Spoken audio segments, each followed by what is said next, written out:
Okay, after the break, last week I did a lot of repeating to get your focus again on the text and what we've learned, and I myself was very surprised. Did I learn that?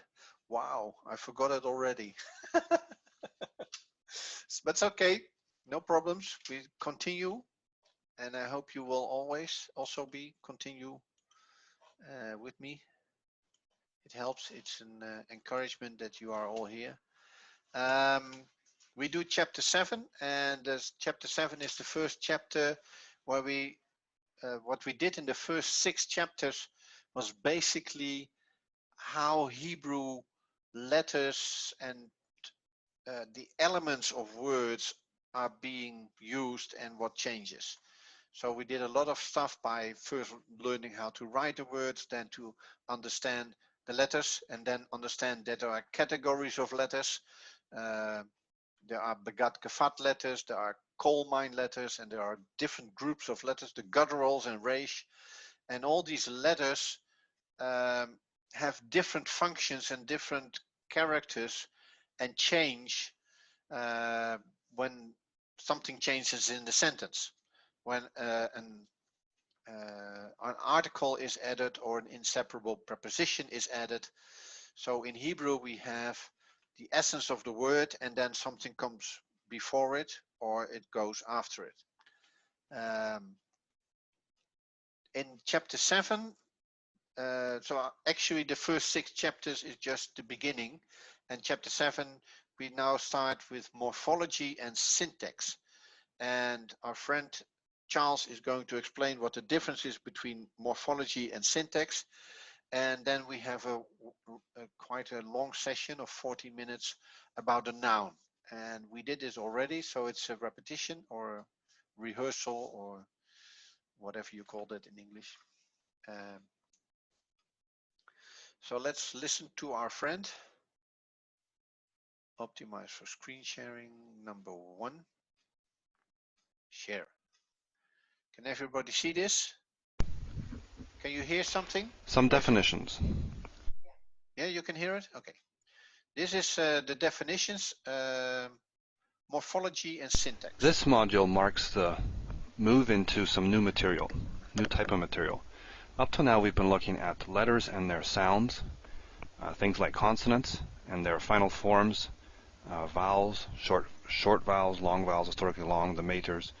We've looked at some other signs, things like the dagesh, the 2 types of dagesh, the 2 types of shavaz, accents, metheg, mapik, makev, etc.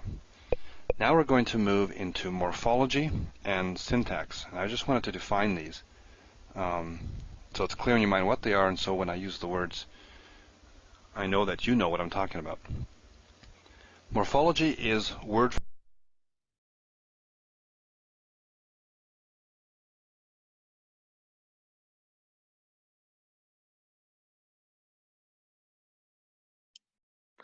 how those words are used in a sentence.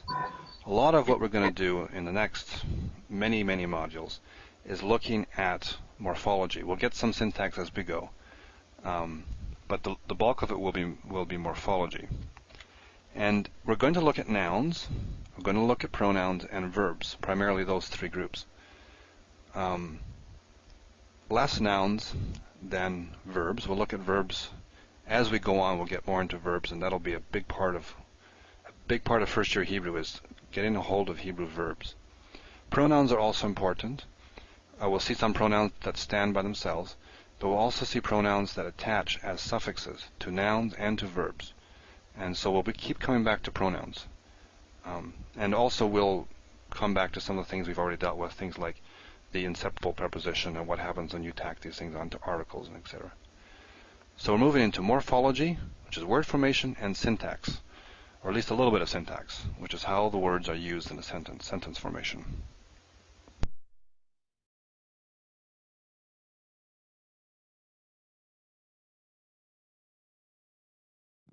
Any questions?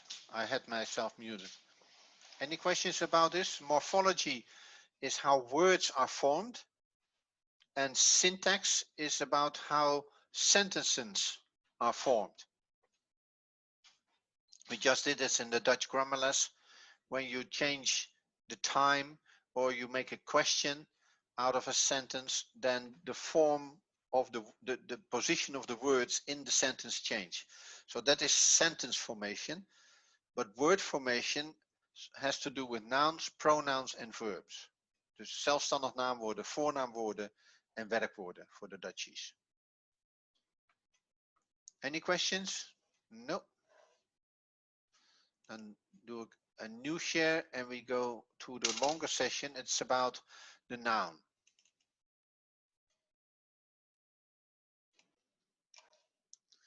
Make it a little bit bigger so I can see it. The noun. Let's take a look at how the noun functions or is formed in Hebrew. In Hebrew we have 3 numbers and 2 genders for nouns. We have the singular. I'll write them up here because I'm going to write a paradigm. We have plural, just like English. We also have the dual. And I'll spell this one out, D-U-A-L. And this is for words that come in pairs or twos. We also have genders. We have 2 genders, masculine and feminine. So it's something like French. Unlike German, German has masculine and feminine, and it would have a neuter here as well. So we have masculine and feminine. Now let's take a look at what the paradigm is, the pattern. We use the word sus. Sus is horse in Hebrew, so sus the horse. The masculine singular form is the base form, and all these other ones will use this, will build on this. So sus has no ending. Let's look at the feminine. Oops, that wasn't a very good samach, was it? Let's try this again. Oh, not much better, but you know what I mean. Sus. Now the ending, the feminine ending, is a. Now we'll find actually that the feminine ending, there are a number of feminine endings. These other ones are all fairly stable, but this one can have a number, and we'll take a look at that in a moment. But this is the base one. We'll memorize that one as part of our paradigm. So, sus and susa. Let's take a look at the plurals. Again, we start with sus. I'll change color again here just to highlight the ending. The masculine ending is im. So sus becomes susim. And it's a hidik yud, mem. Hidik yud, mem. Susim. And the feminine one is susot. Su-ot. Oops, I was going to do that in color, wasn't I? Susot. Holem vav with a tav. Okay. Sometimes you'll see this without the vav, it'll just be a holem, but it's still susot. So susim and susot. Finally, we have the dual. Now the dual is actually has the same ending for both masculine and feminine. However, in the feminine it looks a little different, at least with this word.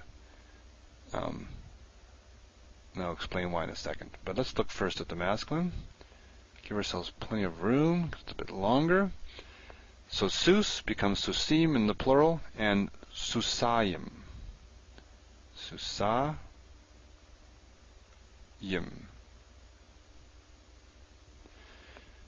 This looks kind of similar to this.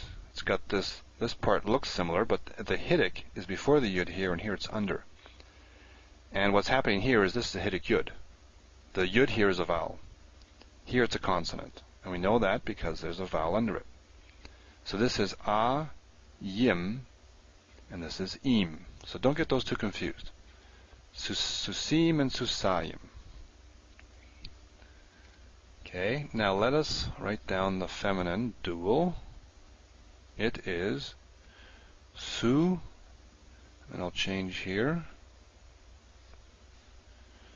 Susayim is the masculine, susatayim. And we get a patach here, or sorry, a kamet. See, we had a patach. Susa, and then we have the piece we had here, susatayim.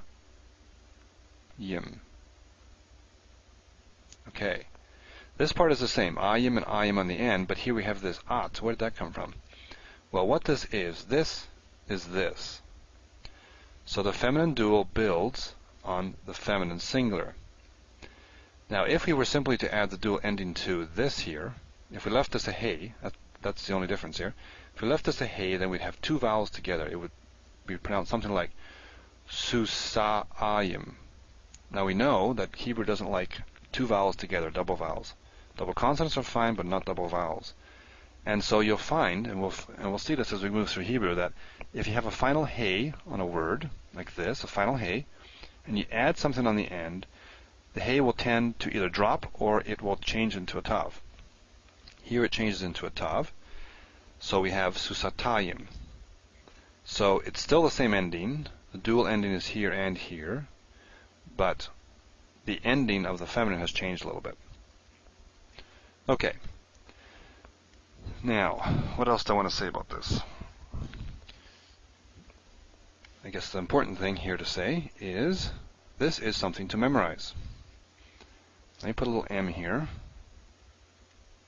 And throughout these modules, I'm going to start to do this here. I'm going to put an M, try to remember to do it in the same color with a circle around it, to highlight things that are really important to memorize. This is a basic paradigm. If you memorize this, it will help you. You don't need to memorize everything. It's not efficient to memorize everything. Some things you should just learn for recognition. But this is something to learn to be able to reproduce. Write this down. Write it down on a piece of paper, whatever you have to do, so that you can reproduce it. That forces you to learn what all these little bits are. Because this paradigm will be the basis for other things. We'll add things to this. We'll change them. And if you don't know this one well, then you'll get confused when we add the other bits to it. So memorizing this will pay dividends for sure. And it's probably a good idea to memorize this by saying it. Sus, susa, susayim, susot. Sus, susa, susim, susot, susayim, susatayim. So say it, but also know what the endings are in isolation. Okay, you got nothing for the masculine. You've got a. For the feminine singular, we've got im. We've got ot. Let me get that right. Ot, and we've got ayim over here for the dual. Ayim, and then, well, we have ayim. If you want to memorize just the endings, I recommend you memorize this thing with the sus.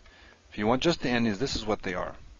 The at here is part of this, but there are some feminine nouns that won't have this, and so really what's going on here is these two are the same, the dual is the same, so that's kind of nice. A little less to memorize. So, now let us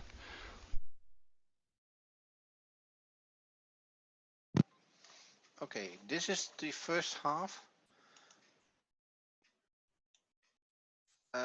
Can you understand? Can you hear me? Yes, you can hear me. Any questions about this? So we have the basic word, the what we call in Dutch the stam, is sus, and it's always the masculine singular is of the noun is the root of a word. When it changes, when the female or plural or dual, they add to the root of the word. And I've written this out myself in my notebook. So we need to learn this, and it's also to have the pronunciation. Sus, susa, susim, susot, susayim, susatayim. And what he explains is that the ending of the dual is in essence the same, ayim. And once you learn this by heart or in your head or whatever, how you learn it, when you see the Hebrew words, you will find, okay, this must be plural, this must be dual, this must be feminine or feminine dual. So this helps you to recognize Hebrew words. And what he's now going to explain are some exceptions. Of course, there are exceptions in any language and especially in Hebrew. So we're going to see some exceptions, but the basis is this. In the regular way of, I don't know how to word it, dissecting or writing down the ends of the plural, single and dual of a noun, it works like this. This is not a verb, this is a noun, and the noun is sus. Okay, any questions about this? Anybody? Or can I continue? Then I continue. Look more closely at the feminine singular. There are a couple other ways you can make the feminine singular. So let's get a new sheet. We had this one, and so the base one. We had that with susa. You can also have nothing. There are feminine words that have no ending, so they look kind of like a noun, or sorry, like a masculine singular noun, because the masculine singular noun has no ending. But in fact, they are feminine. Examples are a word we've seen many times now, eretz.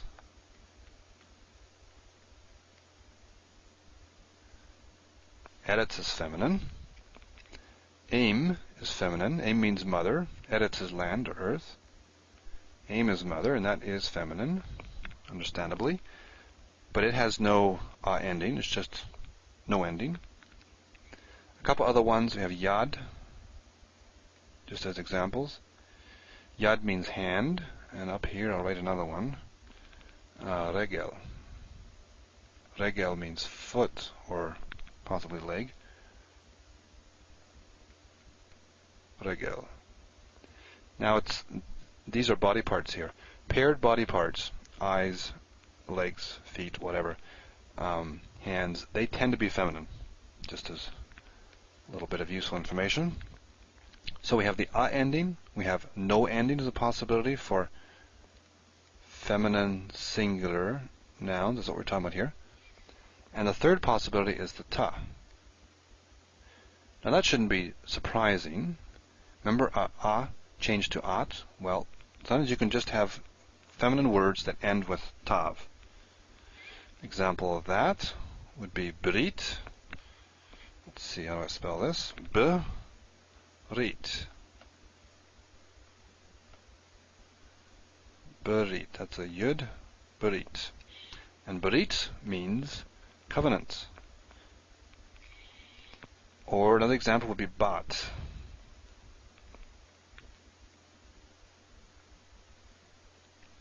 Means daughter. So here we have two feminine singular nouns that end with tav. In the plural, however, they all go to ot. So plural is easy. Oops, that's a bad circle. The plural is easy. It's the feminine singular that has these three possibilities. Okay, lastly, let us look. Okay, these are the exceptions for the feminine singular. Any questions? It is no surprise, I hope, that eretz is female, like in the Greek, Gea, and like in Dutch, Moeder Aarde. Why is that? This is a kind of mystical question, of course. Why is the earth female?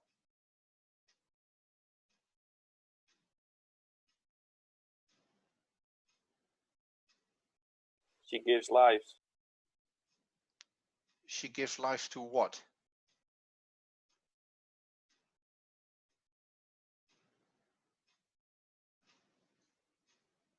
Nature? No, that's not what I mean. Pardon? How does the earth give life? What do you need to do to bring forth life from the earth? Zaaien? Oxygen? What do you sigh? What do you sow? So, a seed? A seed.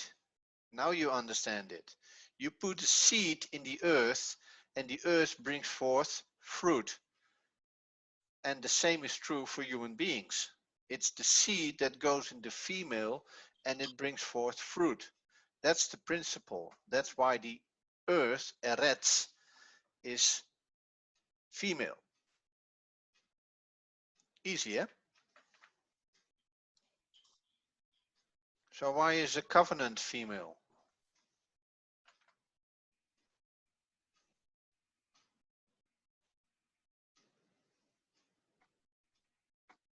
Mm,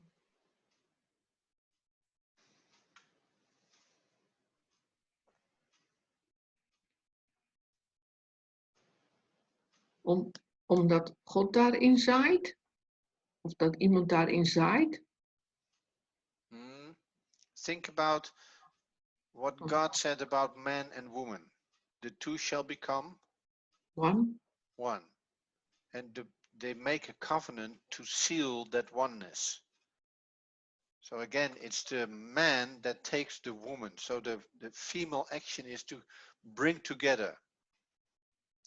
Women in general are bringing their family together, while men are more principled sometimes, and it seems like in general that when one of the children is not functioning well, the man can send him away, but a mother will always try to bring them to find peace, to make covenant between child and the father. Okay, let's continue. At a couple other features. This is not really morphology, this is how these words can be used. Singulars can function sometimes as collectives. You know, like in English you have sheep. Sheep can mean one sheep. It can also mean many sheep. There are also some words in Hebrew where singulars can function as a collective. Ugh, my writing today. Collective. In Dutch that is called a verzamelnaam. For those who want to know. A collective verzamelnaam. Voorbeeld in het Nederlands. Volk, bos, leger en vee.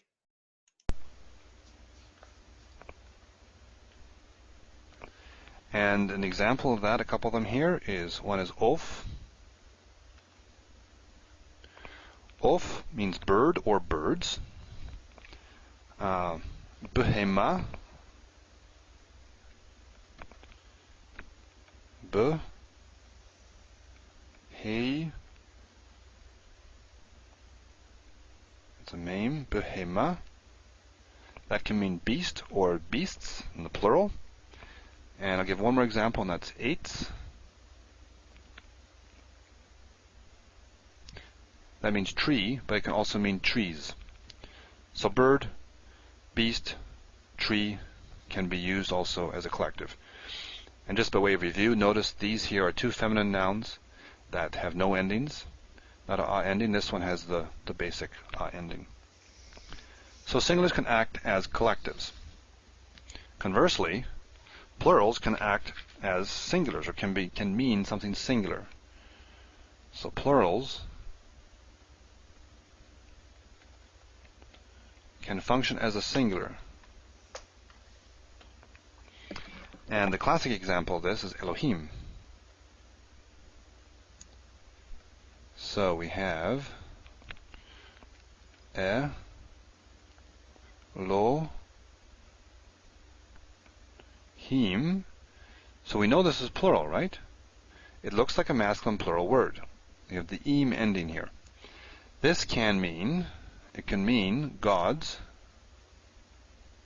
in the plural, which is kind of what you expect because it's got the ending. But it can also mean God, small g, just a God. Or it can mean like the God of the Bible, which generally in English we would capitalize. So it can be singular or it can be plural. Here's a plural that can function as a singular. In fact, most of the time, Elohim simply means God, the God of the Bible. So it's usually used as a singular.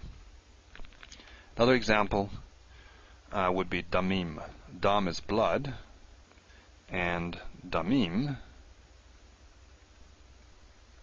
you can see again that this looks like a plural. Well, it has a plural ending, damim. Morphologically it's a plural, but it can also, well, this here is bloodshed.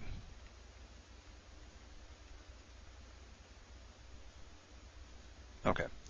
All this to say simply that if it's morphologically singular or plural, it may, in fact, there are some times where it will function the opposite way. That's all that was about. Feminine endings have three types. We have feminine singular, we have the a ending, we have no ending, and we have tav. And what we first dealt with here is the paradigm, and this is something to memorize.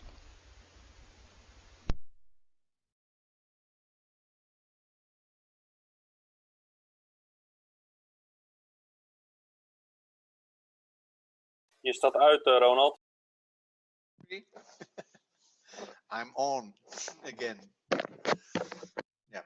So we had, this is a quite lengthy lesson. The noun. Try to learn the basic, the regular form, and you will find other forms and irregularities later on. I just want to share with you the word soos. Where is it? Where's my soos? My soos has gone. Wait. Over here.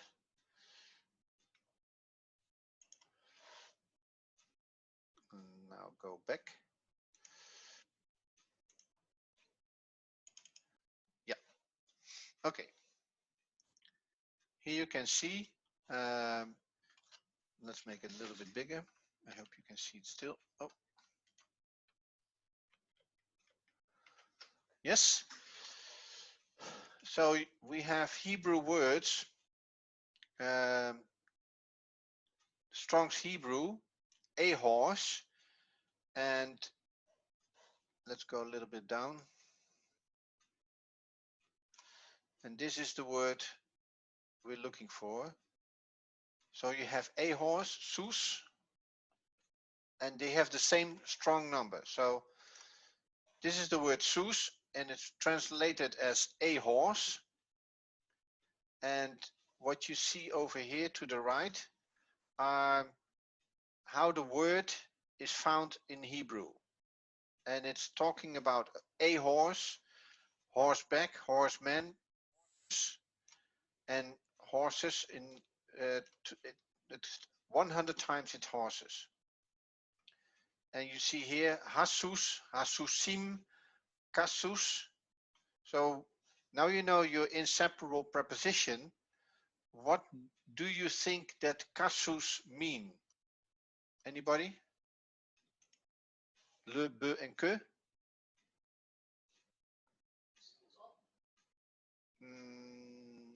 That is le. Le is on or to. Let's have a look. Kasus, for a horse or like a horse. You see? Here we have the word besus. So what do you think that means? Besusim. It's plural. Let's have a look at that. In the horses. Yeah, in exchange for horses. Mm. Or on the horses. Upon the horses. You see, it's plural because it ends, and now you know this, susim. And there is a preposition before it, basusim. And we know from be and ha becomes ba. So it's on the horse.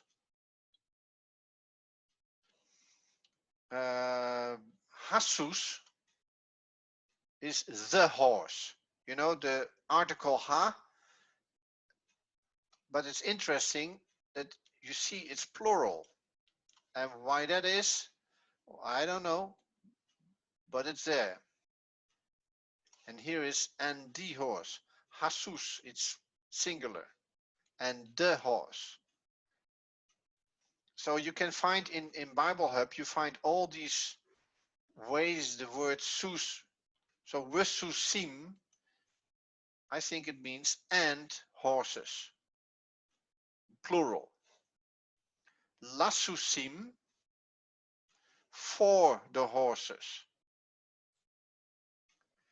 Kasus, as a horse. It's singular. You can see it. It's singular. So now, because we have learned sus, susa, susim, susot, susayim, susatayim. Now you can recognize these words. The ha susim, like this one, and the horse. So this is what I wanted to show you. Okay, I'm back again. Hello, Barold. Nice to meet.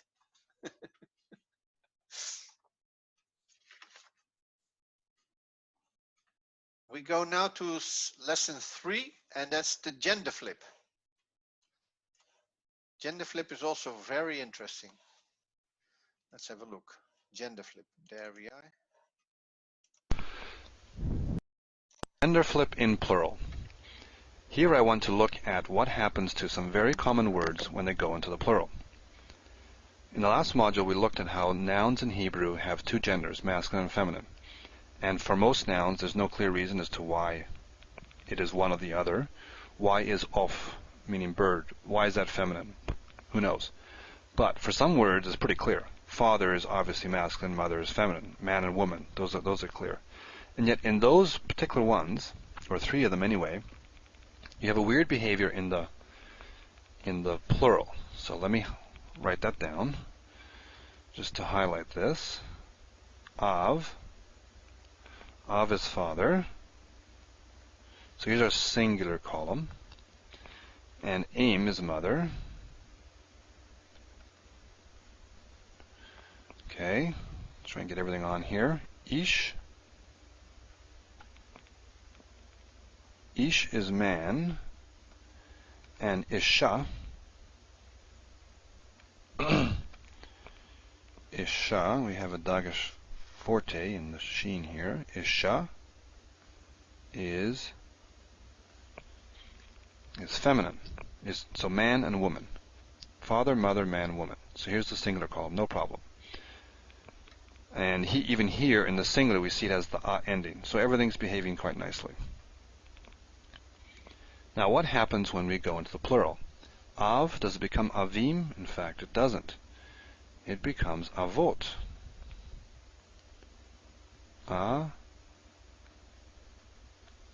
Avot. And ot is what ending? Ot is the feminine ending. So these are plurals here. So father in the plural is avot, and you'll see this a lot. Avotecha means your fathers. God is always talking about your fathers, your ancestors. And the word is avotecha, with the ot in there. Cha just means your. We'll come to that later. But avot has a feminine ending. Aim actually doesn't, or aim doesn't behave weird. It's what you would expect. Emot. So you have an ot ending, just like you would expect. So that one's okay. Now let's go down to woman down here, though. We'll go first to this one. Isha becomes nashim. And na-shim. So it has the masculine plural ending. So this does a gender flip from singular to plural, as did Av. And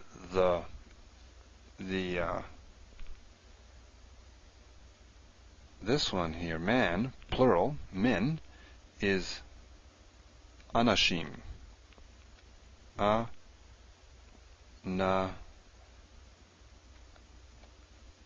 Shim. Make sure I spelled that right. Nashim, right. So we have a gender flip here. GF for gender flip here and here. Father goes to avot, feminine ending. And Isha has a male ending, nashim. So you want to pay attention to that. Just memorize these. These are so common. Now the way to distinguish this, the way to remember is min is anashim. Min has the aleph on it.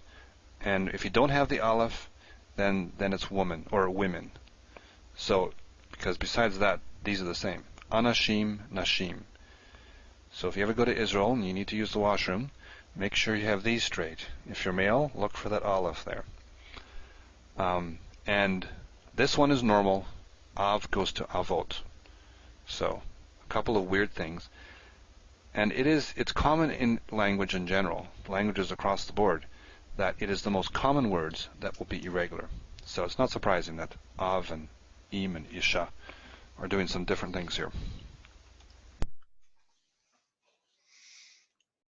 Okay. Any questions about this? I tried to start a Bible Hub, but it's crashed. I don't know what's going on there. So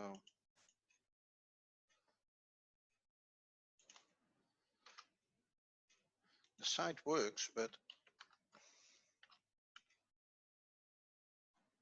I tried to find a word, father, but it doesn't load. I don't like that. Why do you not load?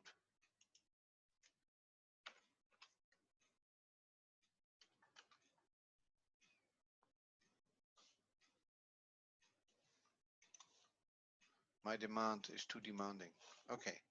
I wanted to show you in Hebrew the words avot and where you can find it, but so we have these gender flips, and it's interesting that father is male and fathers is female. And the special thing, there must be a hidden reason why it changes from gender. And the same is true from woman. It gets a male ending. And I heard one of our rabbis talk about equality in the Bible and from a Jewish perspective, and that in basic they have the same word for man and woman, only the ending is different. So what you see in Hebrew is that man and woman are fully equal, created by God. There is no differentiation between the function of a woman and the function of a man. They have the same opportunities, they have the same rights, they have the same responsibilities in life. They are only different expressions of the one true God. So that is the interesting thing in man and woman, and in the plural of woman, I find that interesting that it shifts to a male ending, like many women are as strong as one man, or something like that. I don't know. Don't shoot me for this, but okay. Let's see if it got it. Father. Oh, there it is. It took its time. My gosh. Av. Let's have a look.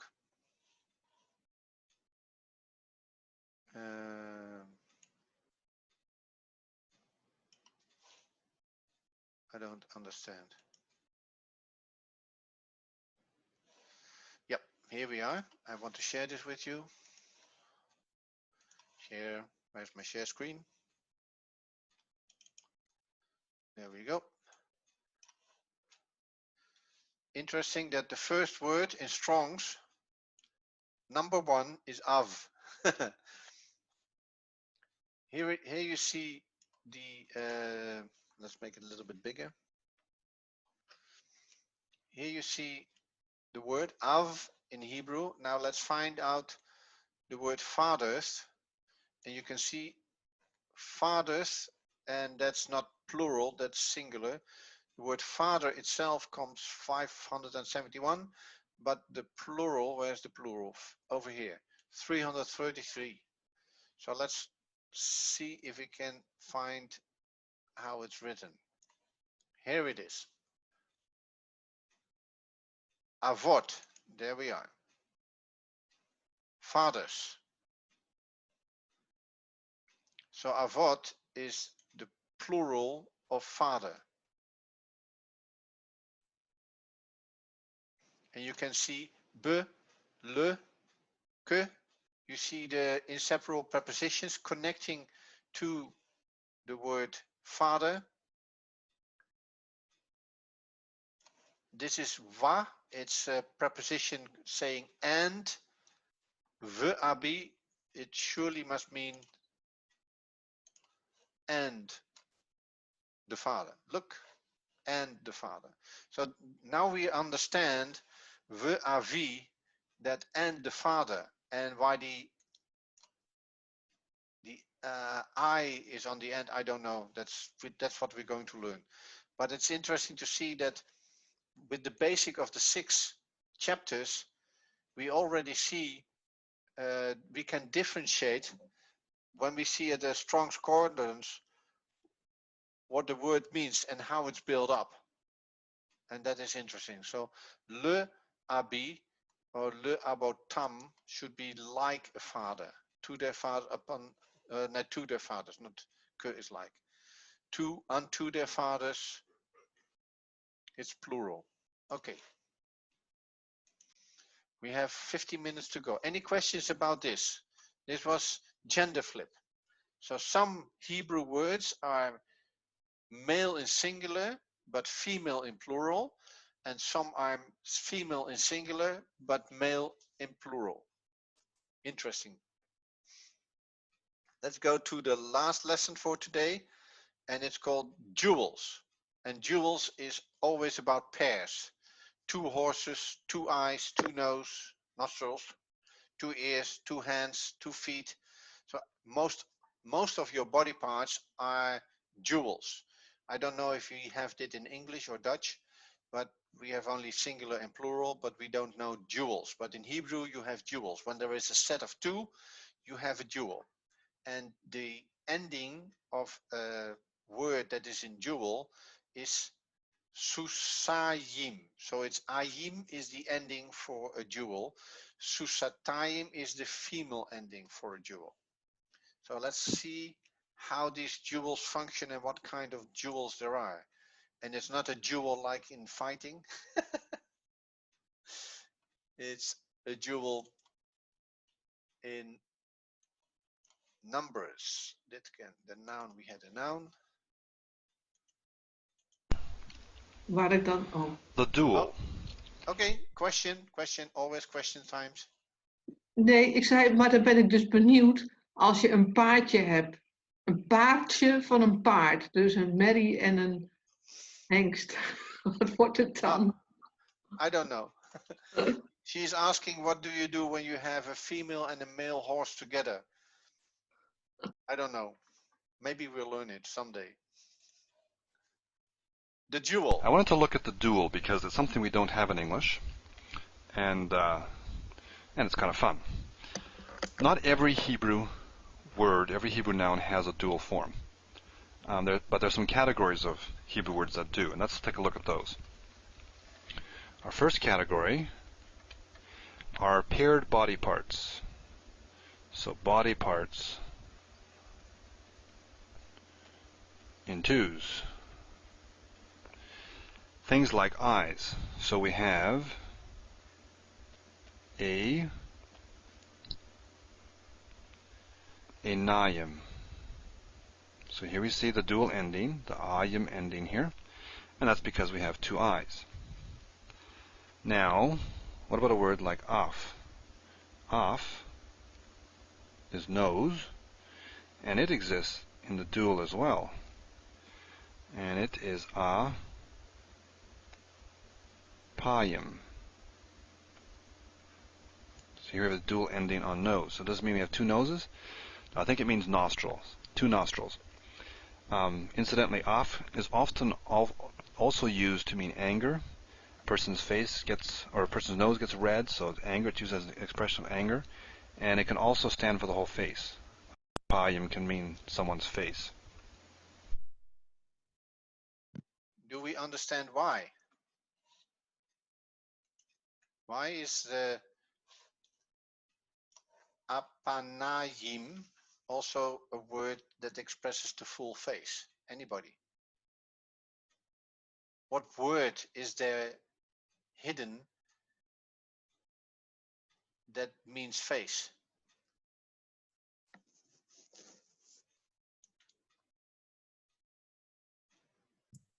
Eponym.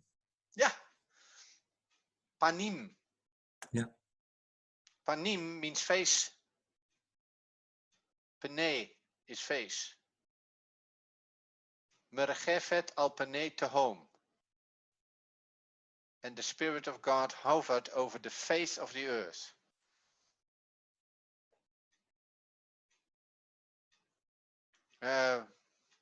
Not mer. No, not mer. Not that. Sorry. Okay. So that's why it can mean face. And Mag ik wat vragen? natuurlijk. Maar Panay, waar staat een nun hier dan? Of ja, ik kan hier niet Panay inlezen nog.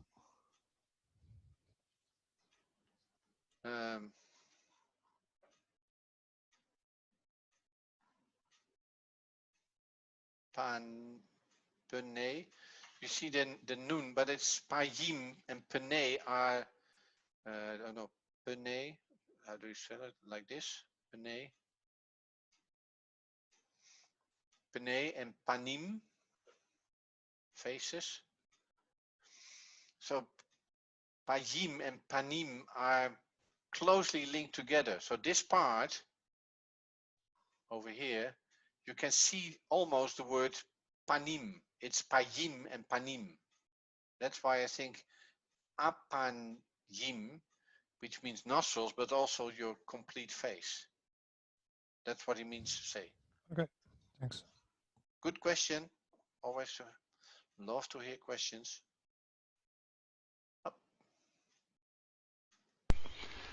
Okay, that's one category, paired body parts. Incidentally, another body part that is used in the dual, sometimes at least, is loins. There's two different Hebrew words used for loins, and it does occur in the dual, so interesting. 2. The second category are time expressions involving 2. So time expressions in 2s. Things like shivu'ayim. Okay, let's write that down. Shivu,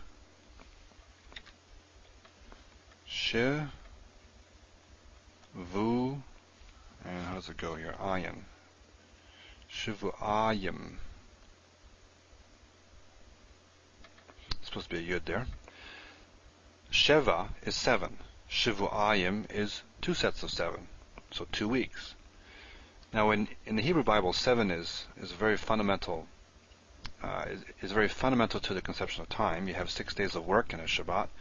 So in the Hebrew Bible, you don't need to say 7 weeks or 7 or 14 weeks, something like that. You can just say 7, and that is sufficient when the context is clear. You're talking about time. So shivu'ayim, shivu'im would be plural. Shivu'ayim is the dual, meaning 2 weeks, 2 sets of 7. Another example of time expression involving 2 is pa emayim. Pa emayim, I guess.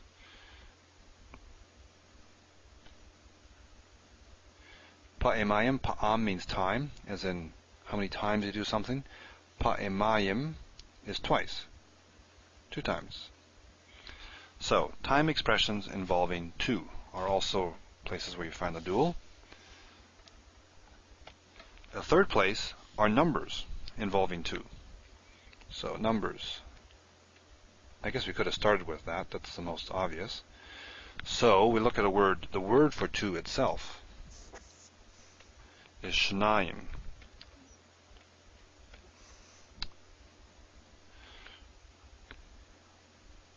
Shnayim. Shnayim. So that's the masculine one. The feminine form of 2, because you do have the numbers in both feminine and masculine to use as adjectives, is shtayim. Oh man. Let's get our tav right here. And is there a dagesh there? There is a dagesh. Tayim.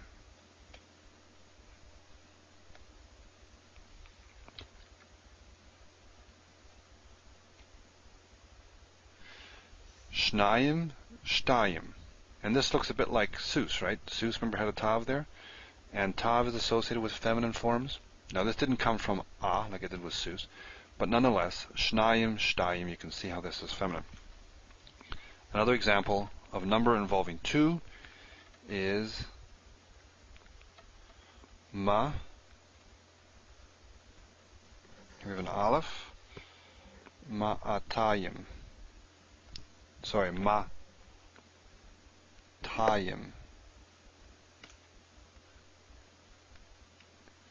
Matayim. I first said it wrong. This is actually quiescent aleph. There's no vowel following it. If you remember your lesson from quiescent aleph. 100, just by itself, this means 200. So 2 100s.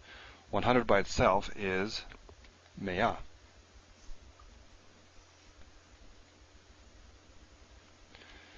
So as a review of the quiescent module we had, you can see how here aleph is a consonant. It's followed by a vowel. Here it's lost its vowel and it's blended with this, so it's matayim. So it's gone quiescent. That's just. Is matayim female or male? Feminine or masculine?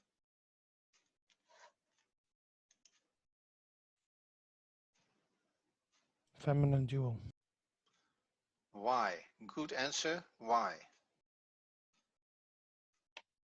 The hay changes in the taf. Yeah. If it was 2 horses, 2 mares, susatayim. Ayim, yeah. So not susayim, but susatayim. So the ending tayim is, let's try to, because these are words that help you understand. This ending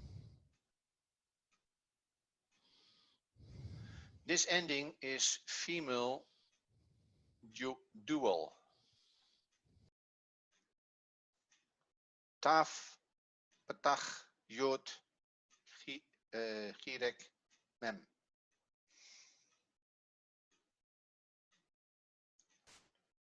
Okay. Way of review.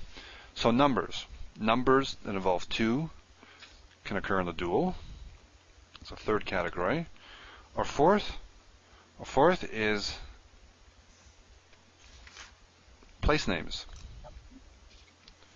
Place names can often occur in the dual. Yerushalayim. Let's write that out. Ye. Just how it sounds. Ye. Ru. Sha. It's a very long word for Hebrew. La. The stress there. And just to introduce something else, it's often written like this, written defectively. Yerushalah. You'd expect a yud there. Sometimes you do. There's a few cases we do see a yud here, but it's pronounced still Yerushalayim. And so we can, let's put our yud in there like this. Virtual yud. It's not called that. Here we have the dual ending. Place names often have dual endings. Mitzrayim, Egypt.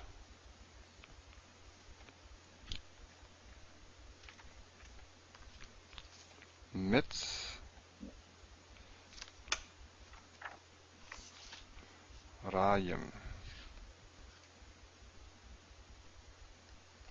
Mitzrayim, Egypt, also has a dual ending to it. That's our fourth category. And lastly, there are a couple of odd ones. Mayim, water. Mayim. Ugh, so annoying.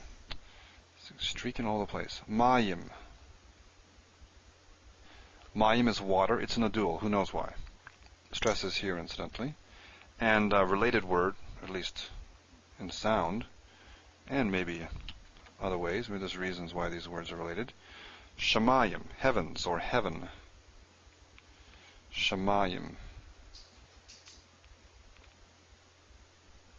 This part's the same.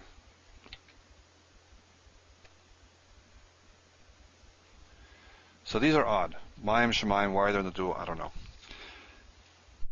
Does anybody know why they are dual, Mayim and Shamayim?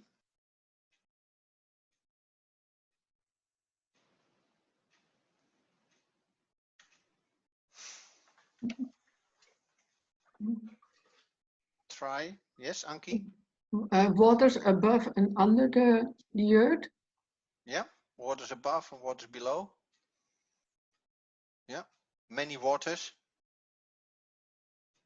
And Shamayim, heavens. Why is heavens always plural? Meerdere hemel. There are more heavens. Yes, there is always more than one. So there is a reason, and maybe there are more reasons, but it's very simple.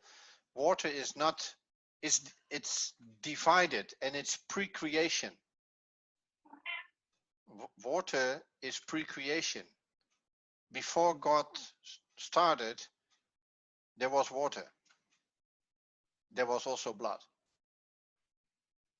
Interesting, eh? Mhm. But it's nothing to do with Hebrew. Just, I like Charles. He sticks to the explanation of how the Hebrew functions as a language and keeps away from all other wild explanations you might have. But we like to go into that. That's why we do this. Again, it's not every word in Hebrew that has a dual, but numbers that tend to involve twos. This one's odd, but place names, they're in the dual as well. Numbers that involve two are in the dual. Time references that involve two are in the dual, and paired body parts are often in the dual. All right. Well, it's 9 o'clock. Yes, it is. And so these were the first 4 videos.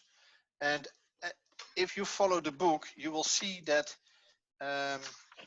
this is not mentioned in the book. So this is Charles' way to help us en route to get a good start. I don't know why it's not in the book, but it's somewhere hidden in one page, and he goes.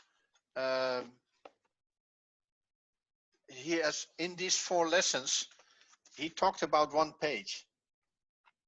This whole page is these 4 lessons. So this is helpful that he explains it so much. So the next week we're going to continue. There are some other. Let's have a look how many lessons there are. You can go down. Where you can also go down by. What's this? You can also go down. There are 3 more videos in this session. Yeah, 3 more videos, long videos. So be prepared. I hope you enjoyed this. And next week we continue. Try to do your practice. Keep on writing. Review the videos. And that's helpful because we need to get going a little bit. We're all a little bit rusty, I think. It's okay. We're doing this for to better learn the language of our Heavenly Father and the language of the Bible. So we continue and we will finish it. Amen. Amen. Yes. See you next time, and the strong will continue. Wow. Okay. God bless you. Bye. Bye bye. Bye bye.